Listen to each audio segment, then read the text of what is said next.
ناظرین کرام، السلام علیکم ورحمۃ اللہ وبرکاتہ۔ ایک بہت ہی اہم موضوع لے کر آپ کے سامنے حاضر ہوا ہوں، اور اس پر غور فرمائیے اور دیکھیں کہ آیا اس پہ عمل ہو سکتا ہے یا نہیں ہو سکتا۔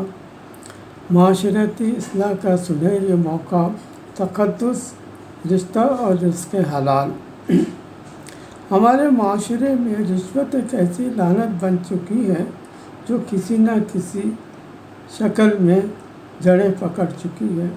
اس ناسور کو ختم کرنے کے لیے ایک انوکھی اور جذباتی ترکیب ذہن میں آئی ہے۔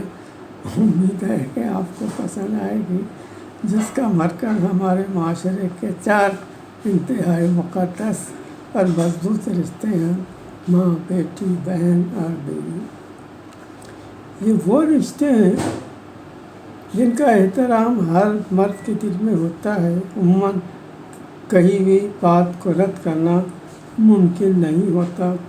ماں کا کردار اصلاح کی پہلی سیڑھی ہے۔ ہزاروں میں شاید ایک دو ہی ایسے نافرمان بیٹے ہوں گے جو ماں کے حکم کو نظر انداز کر دیں۔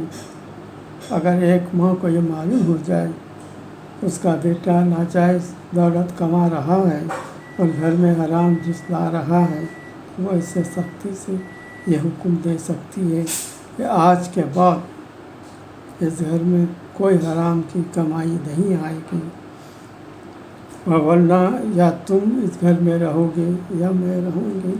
ممکن نہیں کہ بیٹا ماں کے اس حکم کے سامنے سر نہ جھکائے، ورنہ یا تم وہ اپنی ماں سے یہ عہد کرنے پر مجبور ہوگا: ماں، آپ کا حکم سر آنکھوں پر ہے، آج کے بعد صرف میں حلال کی آمدنی پر گزارا کروں گا۔ نتیجہ: خیز حکمت عملی۔ اگر ہر ماں، بہن، بیوی اپنے گھر کے مردوں سے رزق حلال کا تقاضا شروع کر دے تو یقیناً 100 میں سے 98% لوگ اس لعنت سے چھٹکارا پا لیں گے۔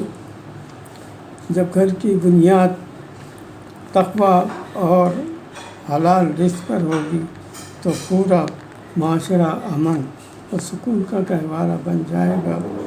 اے ایمان والو، اپنے آپ کو، اپنے اہل عیال کو آگ سے بچاؤ، یہ اللہ تعالیٰ کا فرمان ہے اور اس پہ ضرور عمل کرنا چاہیے، سمجھنا چاہیے۔